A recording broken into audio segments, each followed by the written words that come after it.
Hey, gang. Welcome back. It's been a while. Um, but I wanted to catch up today. I don't have a ton to talk about, but I want to talk a little bit about the market, and we'll do some of the things that we always do, check on inventory and interest rates. But first, I want to explain where I've been. I think it's been 3 or 4 weeks since I did a broadcast, and it's not because I lost interest or anything like that. Started with a bout of COVID, as I'm sure many of us can relate to. And then I was on vacation. That was a planned vacation. And then I kind of had to play catch up after missing a few weeks. So I didn't do one last week, but back again, episode 38. Wanted to talk about a few things. A lot going on in the market. A lot to talk about. I shouldn't say a lot going on because it is actually quite slow right now. Um, the obvious reason for that is obviously interest rates are up, and I want to look up what our daily rate is today, as we usually do on here. And let's see, let me just do a little rearranging here.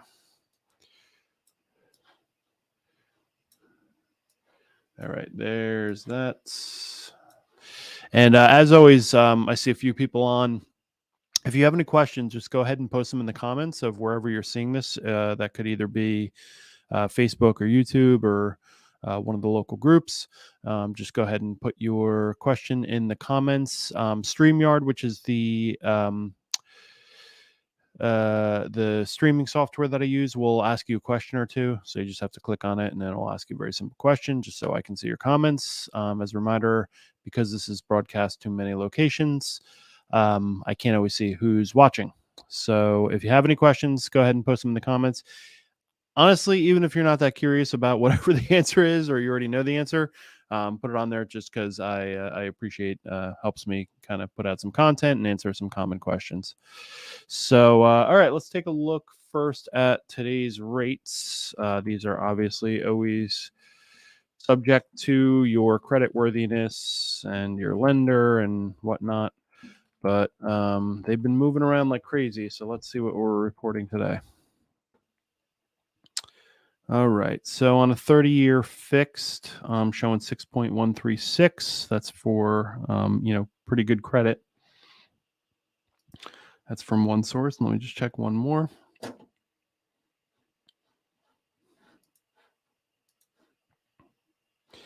So 6.16 down to 5.875. That's going to be about what you're looking at. Some of these include points, so let's call it the 5.875 is the rate. Now, as a reminder here, I always kind of tell people like, oh geez, that's high. I mean, yeah, if you're comparing it to the 2.8 we were seeing in the recent future, I'm sorry, in recent times, it's higher than that obviously, but the historical average of 30-year mortgage rate is about 8%, so we are still lower. Now, what's happening as a result of high rates? Obviously, there's less buyers. You had a lot of buyers that were looking for the opportunity because they said, well, hell, if it's 2.8%, then yeah, we can make this work. Obviously, as rates go up, the bank is allowing you to borrow a certain amount of money. If rates go up, then the amount that's going to be allocated towards the price of your home is going to go down. So you are going to have a little bit less to spend. But the equalizing factor here is as the rates go up, we lose a lot of those opportunistic buyers who don't really need to move. They were just looking because they said, hey, lending is very affordable right now. We were kind of thinking about doing an upgrade to our house. Let's go out and find a new house at 2.8%. Can't argue with that. So you lose those buyers as rates shoot up to 5.86%. So what we are generally seeing on the market is that the bidding has gone way down. So cut to about 2 years ago, we pretty typically had anywhere from 10 to 20 offers on any given house.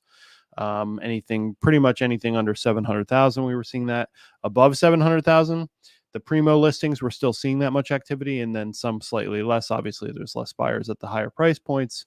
But now at the 5.8 to 6%, we are just seeing a lot less bidding. So instead of going up against 10, 15 other offers, you're going up against 1, 2, 3, 4 Certain situations, you still have a lot of offers. I just was looking at an investment property for a client this week, and it was a very low price on it, 299 asking price for a multifamily. So many people looking to get into that investment space nowadays and look for some sort of passive income, which, passive is a relative term. If it's an investment property, especially a multifamily, it's not really passive because you're a landlord and you have to deal with the issues that come out of a multifamily house. But obviously, you're not going to work, and it's passive in that regard. The investment property space is thriving. I think more and more people are trying to get into that space. So, for example, this 299 property in Clinton Township, last I checked, there was about 10 offers on that property, and they were bidding well over asking price at 299. Now, I ran the numbers on that property, and at 299, it was a great investment, but obviously other people recognize that too, and we're able to throw a little more money at it.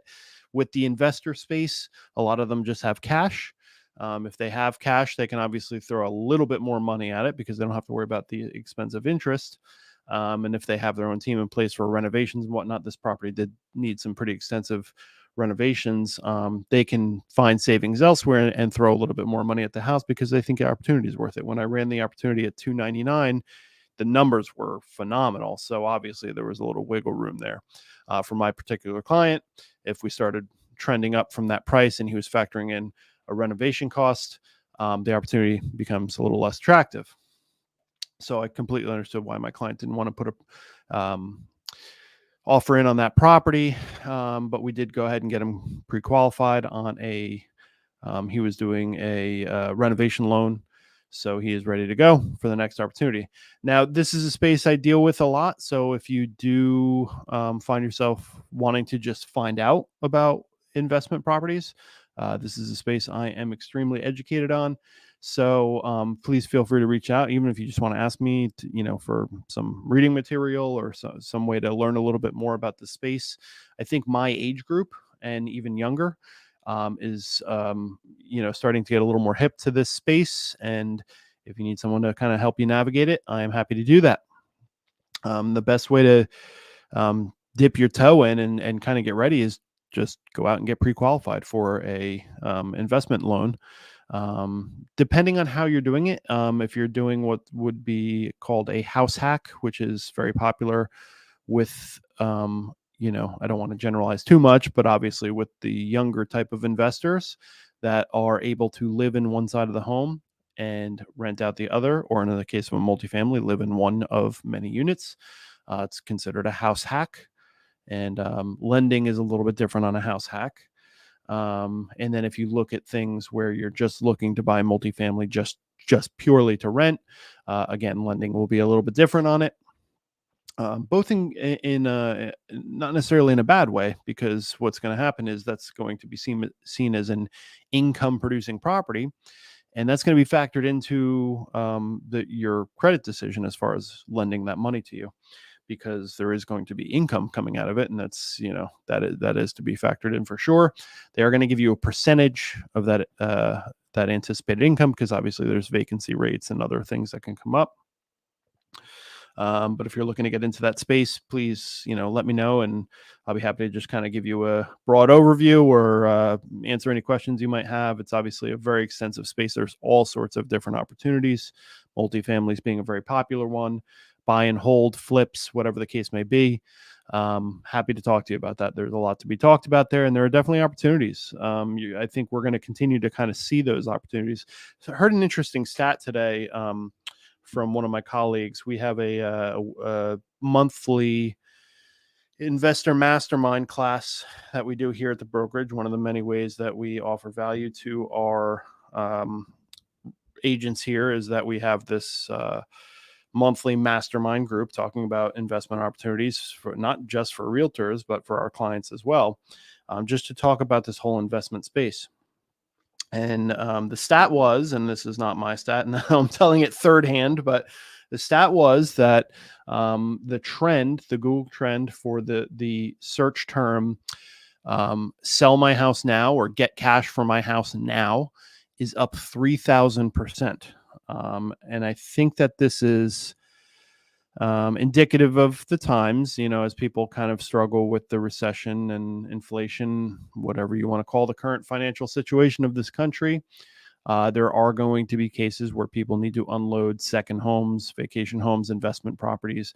A lot of people are making shifts on their investment properties. They're going from single families to multifamilies, or they're going from multifamilies to larger units, 12-unit buildings, 40-unit buildings, or they're shifting out of that altogether. They're tired of being a landlord and they want to go to a real estate syndication or, other opportunities that pop up.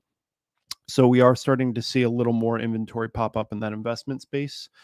And, there's always opportunities there to be made. Just because it's not working for someone else anymore, there's a very good chance that they put their time in with that property. They got what they wanted out of it for a set amount of time, whether it be 10 years or 5 years or whatever. And they're ready to move on to a new opportunity that is could have a higher ceiling for them. And they just want to get the cash out of a property by selling it and move on to the next opportunity. So, a lot of people see these investment properties available and they say, oh, well, what's wrong with it? If this person's not making money, then then they're getting rid of it. Why is it going to be good for me? It's not always that simple. These are things that are, can essentially be traded like baseball cards. People are looking for a new opportunity and they got to pull cash out of something they have to go get the next opportunity. So a lot of times it is in fact a good cash bearing investment opportunity. So, yeah, there's all kinds of things. I mean, you can find flips on the MLS. A lot of people think it has to be some like off market dealer or something like that, but people pull things off the MLS all the time. So if you see something, there's actually one listed now with one of my colleagues here in Hunterdon that is a really, really good single family investment opportunity for someone. It's a bit of a quirky situation, but it's also a really good way to get into the very desirable North Hunterdon school district here that everyone wants to get into, and put a little bit of lipstick on it and flip it and potentially use the profits from that to find your next opportunity. So things like that, if you're looking for that type of thing, please reach out to me. I mean, there are constantly things in front of me. There are many times where I'm saying, if I had the cash, I would take this opportunity right now. But let me look up I maintain a database of investor clients that are always looking for a phone call from me that says, hey, Joe, I found something that might work for you. You might want to take a look at this one. Because a lot of times we are the first people to hear of these types of opportunities. And, we have exclusive listings here in the office. We just have people that want to keep it off the market. We have opportunities where people want cash fast. And, a lot of times it's much faster to kind of sell it within the brokerage or even within our own database, as opposed to putting it on market, getting it ready and showing it and, taking multiple offers and stuff like that and working out, not knowing the buyers and all that stuff. Sometimes they're like, can you just find me someone that, will, get me a decent price on this house and do a quick close. And we say, yeah, I do have many people like that. So I will dangle that carrot in front of them and hopefully we can get you a quick resolution. So it's good to just get in touch with me and let me know that's something that you might be interested in.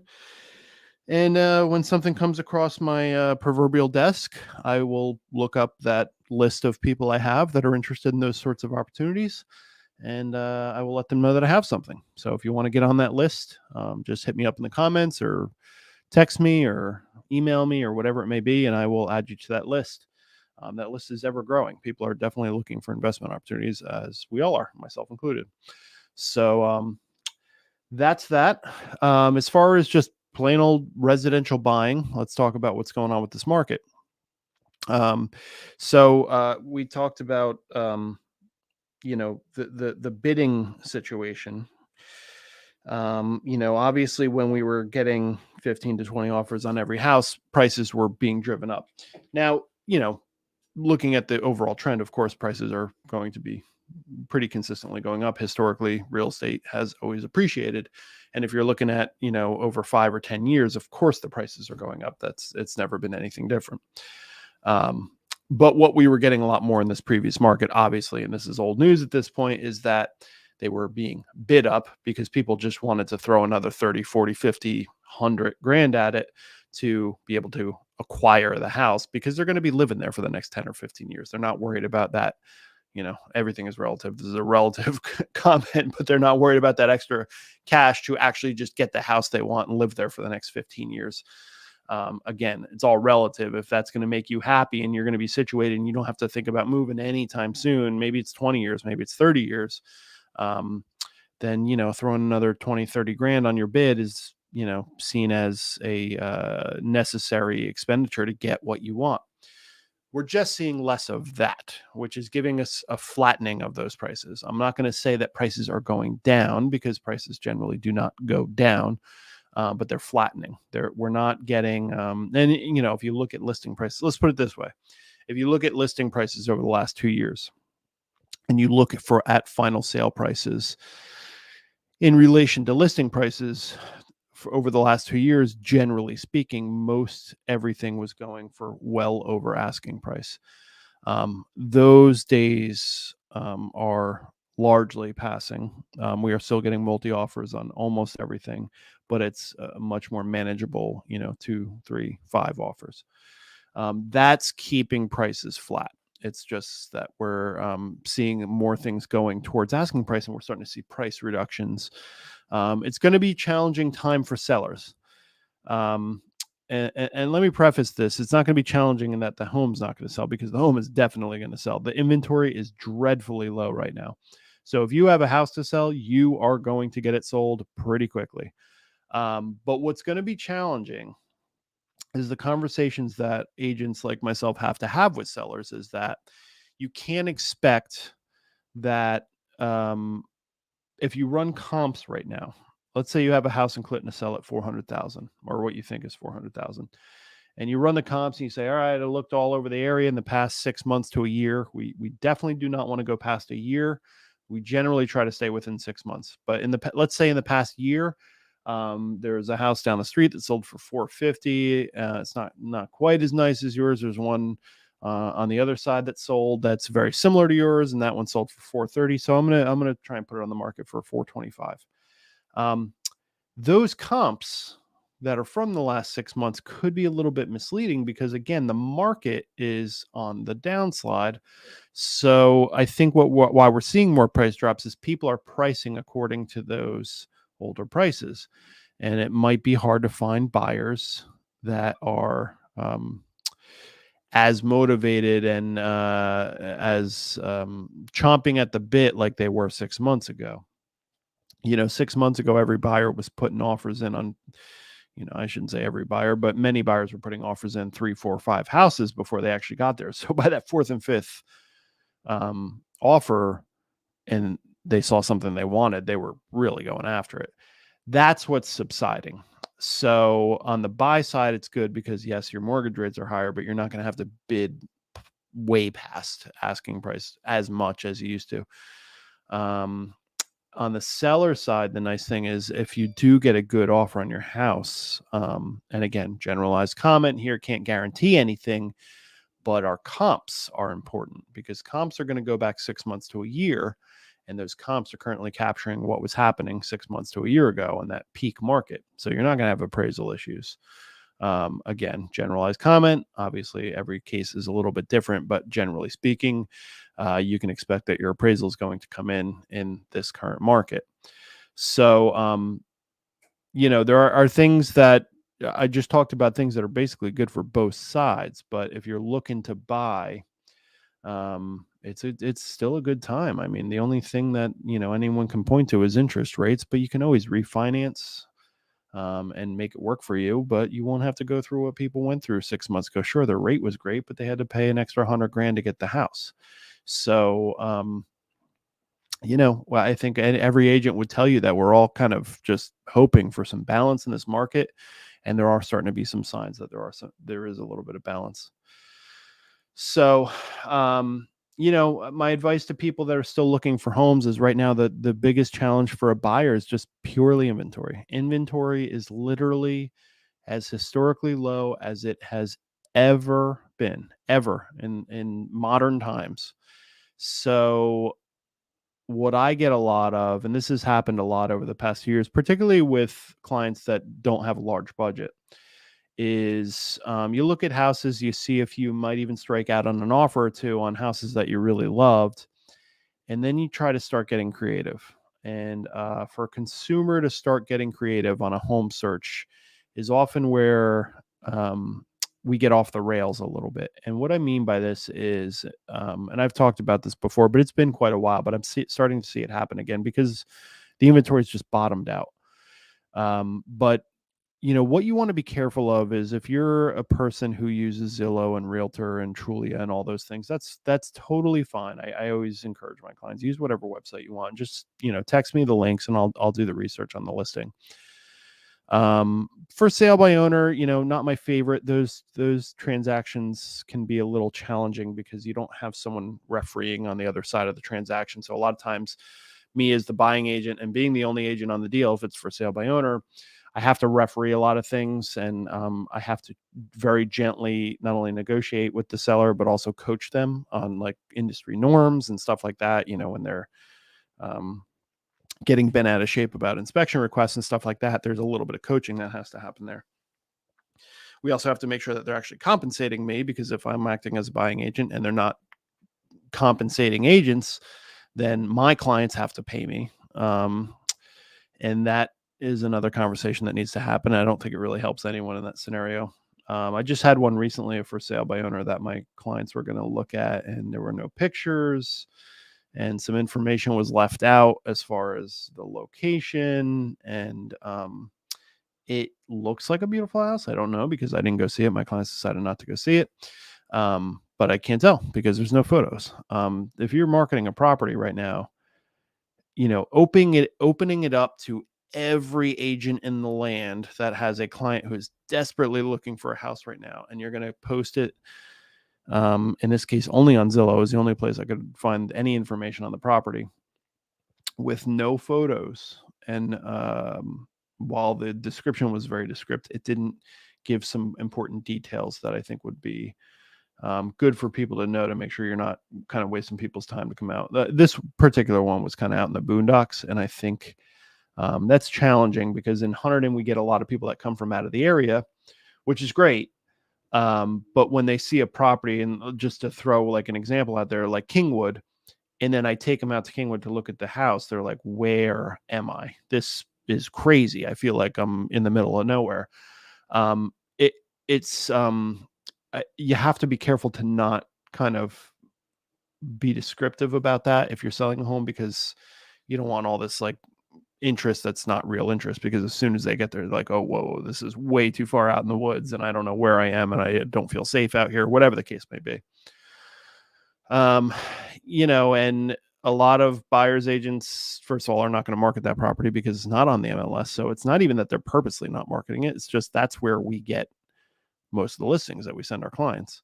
So if it's not on there, it's not in that mix. You're missing out on millions of views because most realtors have their clients. I mean, at any given time, I have 100 clients that are on emails sending them new listings from the MLS. So if you're for sale by owner, you're left out of that. There are ways to do for sale by owner where you can get on the MLS, and that's a whole nother story. And there's still some issues there, but there is that too. But minimally, you should do that. In this case, the guy was not doing that. But if you're trying to get top dollar for your house, but you're also trying to save the commission of the realtor, and in this case, you're only saving it on one side because he was willing to pay me. So he's only saving the commission on his side, the sales side. Talking about 3% on, or 2.5%, or whatever, rate that an agent was going to charge them. It's offset by the fact that you're not marketing it out to millions of agents and millions of clients via tens of thousands of agents. That's a big mistake, in my opinion. Obviously, I'm a little biased here, but not properly marketed, not being advertised. They knew about the house, and then I had to try and find the info, and I had to try really hard. I'm a professional, and I had a really hard time finding the information and the contact information for the owner of the house. And then, a lot of buyers agents are just not going to deal with it. They don't know how to deal with it. Dealing with a for sale by owner is a whole education in itself for agents, and a lot of agents just don't have the experience, so they just kind of avoid it. And then also a lot of times you're going to get clients that are saying, well, I have a buyer's agent and I want to use my buyer's agent because I trust him and he's guiding me through this process. And I don't want to go through a for sale by owner because I feel like that process is going to be a little bit harder, and there's going to be some speed bumps and whatnot. And that's all true. Those are real things. Those for sale by owner transactions are very often very unpredictable. That's why I don't love to get involved in them, because I'll bend over backwards for my clients and I will navigate it. It's what I told my clients this time. I'm like, look, there's already been a few challenges in terms of finding the information and talking to the owner of the property. And I realize that there are some things that he is not saying the right things. I can tell he is going to need some coaching and some hand holding from me. So I will handle that end of it. But then, it just adds all these variables to it's already hard to close on a house these days. People are very emotional because this market is very unpredictable. So be careful with that on the for sale by owners. But getting back to what I was saying is the challenge is for buyers nowadays, and I've had this talk with some very good clients of mine recently because they were getting frustrated. We've looked at a lot of houses, and it's not through lack of trying, it's not through lack of effort, it's not through they're pretty savvy searchers. They have their whole family looking, the kids are sending them stuff and whatnot.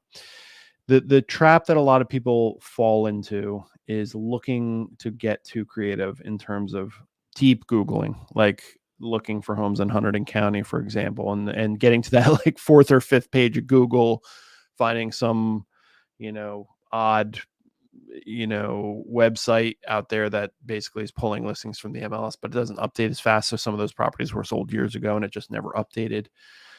Finding stuff that is being sold as is when that's probably not the best move for them. They might not be able to afford the repairs, or it's just like a bigger project than I think they understand. Whereas someone like myself understands exactly what that project will entail.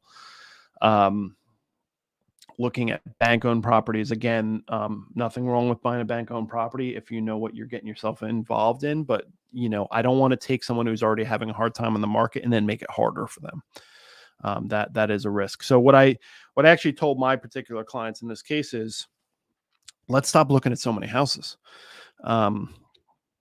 Send me houses, send me every house you want to send me, but specify, Craig, can you look into this one and let us know if you think it's a good opportunity, instead of, Craig, let's go see this house, because and it's not that I mind going. I will drive you all over. Well, I'm not going to drive you in my car, but I will take you to every listing all over town.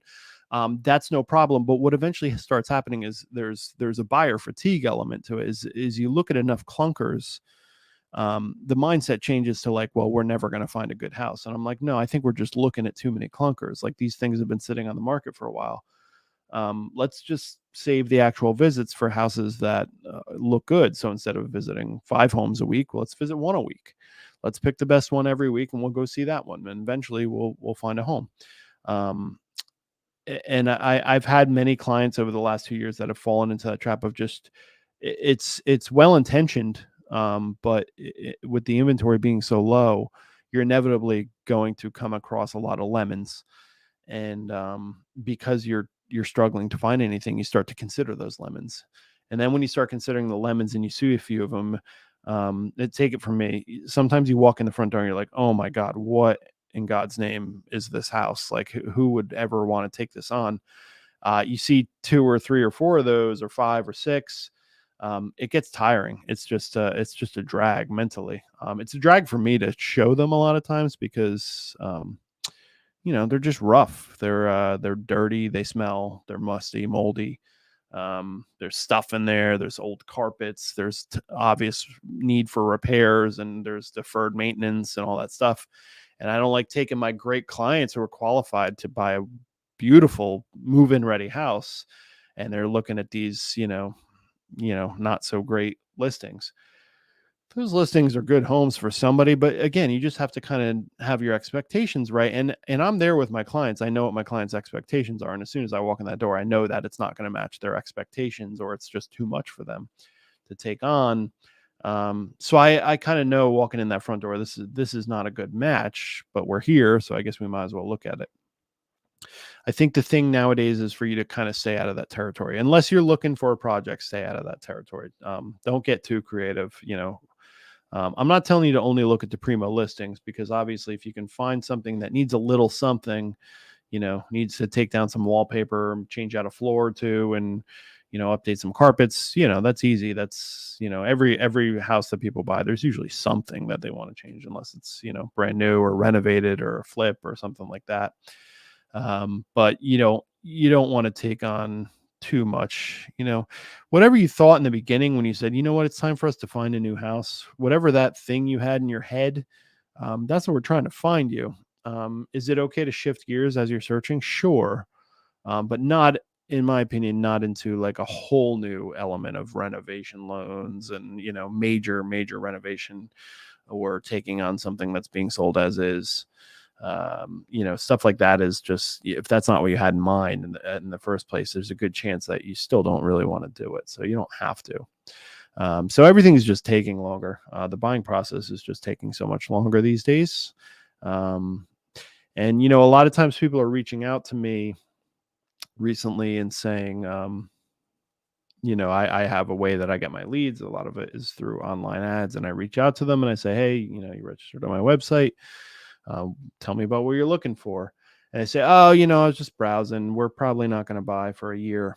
And I say, well, that's great, but that's not that far away. So let's talk about, what your plans are. And let's have this conversation that I just had, in terms of like, what are you really looking for? What is it that you're trying to find? Because it's good for me to just know that, because things, just as I said, are always coming across my desk. We have exclusive listings. We have all kinds of things that pop up. So maybe one of those things might apply to you and you might act a little bit faster. But also maybe there's something that you need to know about renovation loans. Maybe we just need to get you with a lender and make sure that whatever you thought as far as the price of house you were going to spend, make sure that you're qualified for it. Or maybe you find out you're qualified for way more. That happens all the time. And keep an eye on rates and all this stuff. But it's good to start these relationships. A year out is nothing. That's going to fly by. So it's good to start these relationships, and I'm happy to go on that ride for you and have a relationship for over a year. The mistake that I think people make very often is they wait too long to contact a realtor. It doesn't have to be like we're ready to go. We have everything. We're ready to go. Now we'll find a realtor. It's okay to be like, we're going to move in a year. So let's find a realtor now and just kind of, educate ourselves in the market, find ourselves a good lender, learn about the process. In my opinion, there's no other way to do it. That is the way to do it. So, I think if you are looking to make a move in the next year, you should be contacting a realtor today, particularly in this market, because the process is going to take a while. Gone are the days of 3 years ago when you said, all right, I think we're ready to buy a home. And then, within 2 or 3 months, I'd have you in a new home, and it was no problem. It was, every home we looked at was essentially available. And, every once in a while we had multiple offers, but not very often. So if you wanted a home, I got you a home. But it's not like that right now. So if you're looking to get into this process, you could, I have clients now. I just closed on a client. He'd been looking for a while. He'd put in a few different offers. Again, no lack of trying.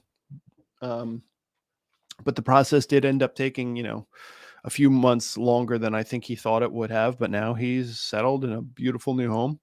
The clients I'm currently working with, they've probably been looking for, 4 months pretty actively. And we haven't found anything yet. So we're still working on that.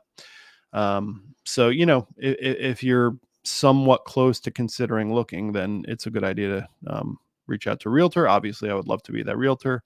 If you're watching this on YouTube or something and you have, you're not nowhere near New Jersey, let me know, because we have, Keller Williams has agents literally all over the world. So I can definitely put you in touch with someone that's like me and is very educated and on top of their game, and make sure that you're not just grabbing someone from Zillow.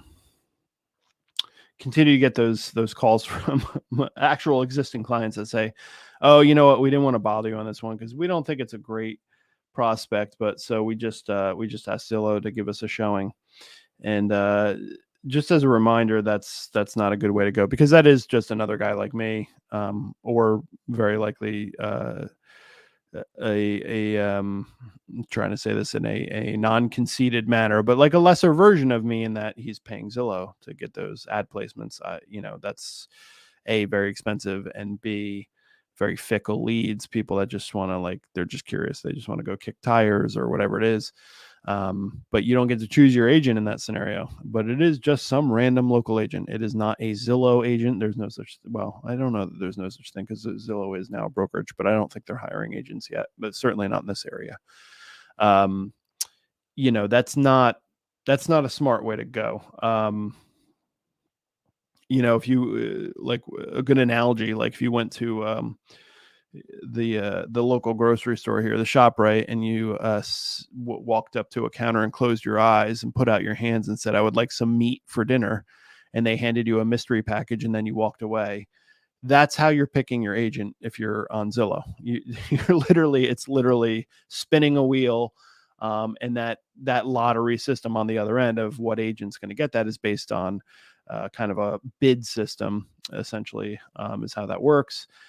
Some agents are paying thousands a month to get every lead that comes into Clinton, New Jersey, and some agents are paying a couple $100 because that's all they can afford, and they only do a couple deals a year, and you're at the mercy of that lottery system, bidding system. So if you call me, at least you got to deliberately pick your agent, and I would highly encourage that, because not only is it a question of capability and knowledge and strategy and all those things that are required in this market, but also personality match. If you like me or don't like me, that's your prerogative, but meet me and I'm sure we'll enjoy working together. And then you got to make sure that you pick someone. You're not going to show up to a mystery agent showing and find out that you are irritated by that agent, or you quickly realize they're not very competent, or they're not very active, or whatever the case may be. So you want to stay away from those. So that's pretty much it. I still see a couple of people on. Again, if you have any questions, just go ahead and post them in the comments. I want to give a plug to a local business, and I actually have to make sure I get this name right. So I'm just going to Google it real quick here. I try to do this every time. I keep saying, if anyone knows any local businesses that want to come onto my broadcast here and be interviewed, we've done a few of those over the past year. It doesn't have to be real estate related. Any local small business, and if it's an online business, then they can literally be anywhere in the country or the world or whatever. But I'm always happy to host small businesses on here. So if you can think of anyone that you think would just want this to be on this broadcast and tell us a little bit about their business, then please feel free to put them in touch with me. As a reminder, this is broadcast to 5 or 6 different places at once. And then also it's posted to YouTube and Facebook in perpetuity. So the nice thing for local businesses is you can go ahead and post it to your social media and say, "Hey, I was interviewed by Craig Metz on his real estate podcast talking about my new business," and you can share that out, and it's just good content to share. So if you are a content creator, or an aspiring content creator, which is more often the case, you're like, "Oh man, I really want to get into advertising my business with video. I just really don't know how to get started." Well, here's a really easy way to get started, because you'll just have a link to share to your Facebook and Instagram and everything else. So anyway, the local business I wanted to plug is Deli Tico in Clinton. New Costa Rican food that just opened up not too long ago, a couple weeks ago, I believe. Again, I was sick for a little bit and vacation and whatnot, but I think it was 2 weeks ago they opened. Right next to the old Bobo Kitchen, Neo Sushi, that little tiny strip there. This is actually the original. When I was a kid, this was Metropolitan Seafood's original location. I think this was their original location. They might have had one more location before this, if I recall correctly. But they were in this location for many years. Then it was recently Jersey Q, which was a barbecue joint, but now it's called Deli Tico. Deli Tico is Costa Rican food. They have it all there ready to go. You go in, you point to what you want, they put it in a tin, they weigh it out for you, you pay by the pound, and the food is phenomenal. I have no reason to tell you anything different. I'm pretty picky about my food. I like to cook. I like good food. I especially authentic food, and this is really, really good food. I'm eating it like 3 days a week for lunch. My wife loves it. Everyone I've talked to that's been there absolutely loves it. So if you have time this weekend, go check out Deli Tico. They're really, really good. You're in and out in like 2 minutes, and they're just fantastic. So go check them out for sure. The owners are super nice. Everyone there is super nice. All the food is delicious. I've tried basically all of it. So it's become a great lunch spot for me because I work right down the street. So go check out Deli Tico in Clinton. All right. I think that's about going to wrap it up for today. Again, if you have any interest in investment properties, or you want to talk about the market, or you're looking to buy a house and you've had challenges, and my God, if you're looking to sell a house, then call me immediately, because I can pretty much guarantee you that we will have a buyer because the inventory is so bad. So now is the time. I've been saying that for 2 years, but it doesn't seem to be changing. In fact, the inventory is only getting lower. So if you need anything whatsoever, or if you just want to chat, or you want to chat about getting into real estate, many different things, I'm always available to everyone. That's why I do these broadcasts every week, just to, talk about real estate and see what questions people might have.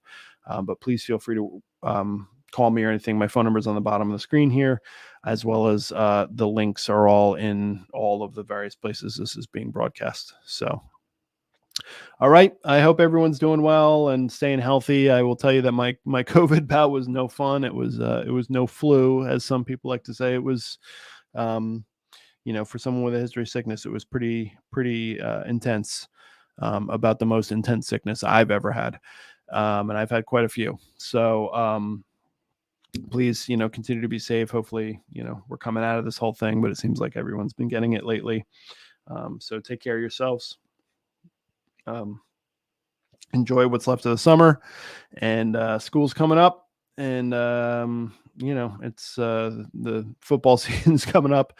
I'm still captivated by Mets season, which is nice change for us Mets fans. But hope you're all doing well. If there's anything I can do for you, please reach out, and I will hopefully talk to you guys next week for episode 39. I do have a vacation coming up, so there will be one of these I will skip in a coming week, but we hope to get back to this regularly, especially as fall comes around. Summer is always a little nuts. Even in the office here, it's pretty empty during the day. So, all right. Hope you're all doing well. Take care. Bye-bye.